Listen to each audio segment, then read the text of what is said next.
দেখো, আমরা কিন্তু প্রায় প্রত্যেকেই জানি আমাদের দেহ 206টা হাড় দ্বারা গঠিত। যদিও কথাটা সম্পূর্ণ সত্য না, কারণ আমরা যখন জন্ম নেই তখন আমাদের হাড়ের সংখ্যা কিন্তু আরো বেশি থাকে, প্রায় 270টার মতো হাড় থাকে, এবং ম্যাচিওর হইতে হইতে হাড়ের সংখ্যা কমতে কমতে কিন্তু 206টা হয়ে যায়।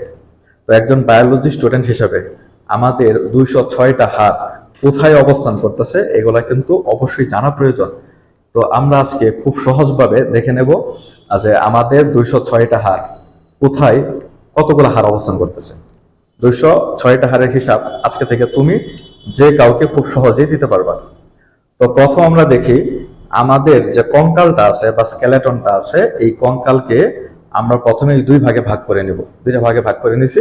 কঙ্কালের একটা অংশ দেখো ঠিক মিড পয়েন্টে আছে, বা কঙ্কালের দেহের অক্ষ বরাবর আছে। যে হাড়গুলা দেহের অক্ষ বরাবর থাকে ওদের নাম দিছি আমরা অক্ষীয় কঙ্কাল। ইংলিশে হচ্ছে অ্যাক্সিস। অ্যাক্সিস থেকে আমরা এদেরকে বলি অ্যাক্সিয়াল স্কেলেটন, অক্ষীয় কঙ্কাল বা অ্যাক্সিয়াল স্কেলেটন। এবং যে কঙ্কালগুলো অক্ষের দুপাশে ঝুলে আসে, যেগুলো দেখো অক্ষের দুপাশে এভাবে ঝুলে থাকবে, ওদের নাম দিছি আমরা উপাঙ্গিক কঙ্কাল। উপাঙ্গের মতো ঝুলে আসে, ইংলিশে এদেরকে বলে অ্যাপেন্ডিকুলার স্কেলেটন। অ্যাপেন্ডিক্স মানে হচ্ছে উপাঙ্গ। অনেকে পড়ছো বৃহদন্তের একটা অংশ ছিল না অ্যাপেন্ডিক্স। অ্যাপেন্ডিক্স মানে হচ্ছে উপাঙ্গ। তাহলে আমাদের দেহের কঙ্কালকে আমরা দুই ভাগে ভাগ করে নিছি, একটা অক্ষীয়, একটা উপাঙ্গ, একটা অ্যাক্সিয়াল, একটা অ্যাপেন্ডিকুলার। ওকে, এখন দেখি আমাদের দেহের অক্ষ বরাবর ঠিক কি কি হাড় আছে। দেহের অক্ষ বরাবর দেখো প্রথমে এই যে ঠিক মাঝখানে, আমি যদি এটাকে দেহের মাঝ বরাবর দুই ভাগে ভাগ করতে চাই দেখো, তাহলে কি কি হাড় ঠিক মাঝখানে পড়ে এটা বোঝা যাবে। তো প্রথমে দেহের ঠিক মাঝখানে বা অক্ষ বরাবর আছে মাথার খুলি। মাথার খুলির পরে কিন্তু মেরুদণ্ড। মাথার খুলি মেরুদণ্ড ঠিক মাঝখানে আছে, দেখতে পাচ্ছ।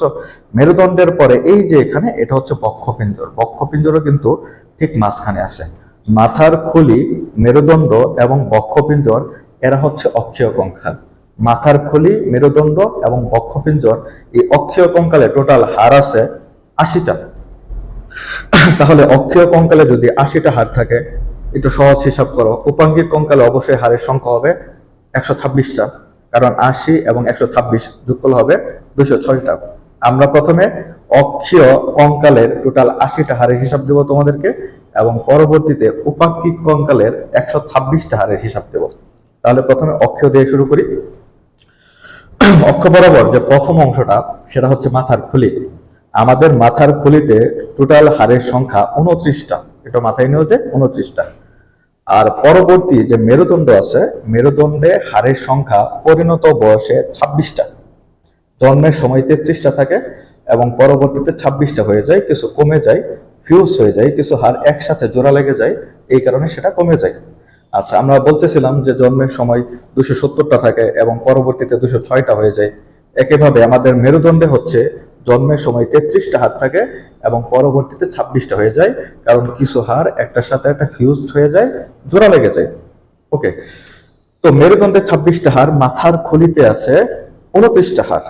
আর এখানে বক্ষপিঞ্জর, বুকের পাঁজরে এই পাশে 12টা, এই পাশে 12টা, 12 12 24, এবং মাঝখানে একটা স্টারনাম থাকে, এই 25টা হাড় থাকে বক্ষপিঞ্জরে। এখন হিসাবটা সহজ করে মিলাও।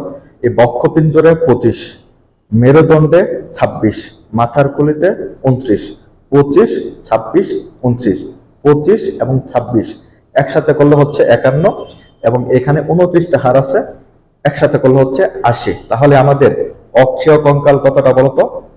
80টা। মেরুদণ্ডে কয়টা? 26টা। বক্ষপিঞ্জরে কয়টা? 25টা। মাথার খুলিতে কয়টা? 29টা। ওকে, এখন উপাঙ্গিক কঙ্কালের মধ্যে আসো। উপাঙ্গিক কঙ্কাল যেগুলো দুপাশে ঝুলে আছে, উপাঙ্গিক কঙ্কালে টোটাল 4টা অংশ আছে। দেখো, একটা হচ্ছে হাত, আর হচ্ছে পা। হাত যেখান থেকে বের হয়েছে, এখানে দেখো একটা চক্র আছে, যে হাড়ের একটা চক্র আছে যেখান থেকে হাতগুলা বের হয়েছে, এটাকে বলা হয় পেক্টোরাল গার্ডল। আর যেখান থেকে পা বের হয়েছে, এখানেও দেখো একটা চক্র আছে, এই যে হাড়ের একটা চক্র আছে যেখান থেকে পাটা বের হয়েছে, এটাকে বলা হয় পেলভিক গার্ডল। দুইটা গার্ডলের কথা বললাম। গার্ডল মানে হচ্ছে চক্র, আর পেক্টোরাল মানে বুক, পেলভিক মানে পেট। দুটো শব্দ মাথায় রেখো। পেক্টোরাল মানে হচ্ছে বুক, পেলভিক মানে হচ্ছে পেট। তো বুকের মধ্যে যে চক্রটা, এটাকে বাংলায় বলে বক্ষ অস্থি চক্র, ইংলিশে বলে পেক্টোরাল গার্ডল। পেটের দিকে যে অস্থিচক্রটা, এটাকে বলা হয় তোমার শ্রোণী অস্থিচক্র, ইংলিশে বলে পেলভিক গার্ডল। তো বাংলাতে বললে বক্ষ অস্থিচক্র, শ্রোণী অস্থিচক্র, আর যদি ইংলিশে বলি পেক্টোরাল গার্ডল এবং পেলভিক গার্ডল। ওকে, এখন আমরা 126টা হাড়ের হিসাব সহজে বুঝে নেই। এই যে আমাদের একটা হাড়, আমাদের একটা হাত, এই হাতের মধ্যে টোটাল হাড়ের সংখ্যা থাকে 30টা। একটা হাতে টোটাল 30টা হাড় থাকে। তাহলে দুইটা হাতে কত থাকতেছে দেখো, দুইটা হাতে 30 এবং 30 60টা হাড় আছে। আমাদের যে একটা পা, আমাদের পায়েও হাতের মতোই 30টা হাড় থাকে। তাহলে দুইটা পায়ে টোটাল থাকবে কত, আগের মতোই 30 30 60। তাহলে দুই হাতে আছে 60টা 30টা করে, এবং দুই পায়ে আছে 60টা 30টা করে। 60 এবং 60 কত হচ্ছে, 120টা হাড় আছে এক্ষেত্রে। এখন আমরা যদি বক্ষ অস্থিচক্রে যাই বা পেক্টোরাল গার্ডাল যেটাকে বলতেছিলাম, পেক্টোরাল গার্ডালের সামনের দিকে দেখো, এই যে সামনের দিকে ক্ল্যাভিকল আছে, পিছনের দিকে স্ক্যাপোলা আছে, এই পাশেও ক্ল্যাভিকল আছে, পিছনের দিকে স্ক্যাপোলা আছে। তাহলে এখানে ক্ল্যাভিকল স্ক্যাপোলা ক্ল্যাভিকল স্ক্যাপোলা, টোটাল হাড়ের সংখ্যা এক্ষেত্রে 4টা, বক্ষ অস্থিচক্রে 4টা। আর শ্রোণী অস্থিচক্রে ধর দুইটা হাড় আছে, যেখানে আমি ধরছি দুইটা হাড় কোমর বরাবর থাকে। এই দুইটা হচ্ছে হিপ বোন, হিপ হিপ মানে হচ্ছে কোমর, হিপ মানে হচ্ছে কোমর, কোমর বরাবর থাকে হিপ বোন। তাহলে আগে হাত পায়ে ছিল 120টা, বক্ষ অস্থিচক্রে 4টা, এবং হিপ বোন আছে 2টা। 4 আর 2 6, আর হাত পায়ের 120। টোটাল হাড়ের সংখ্যা কত হচ্ছে, 126। এখন আরেকবার আমি হিসাব দিই, টোটাল 206টা হাড়ের।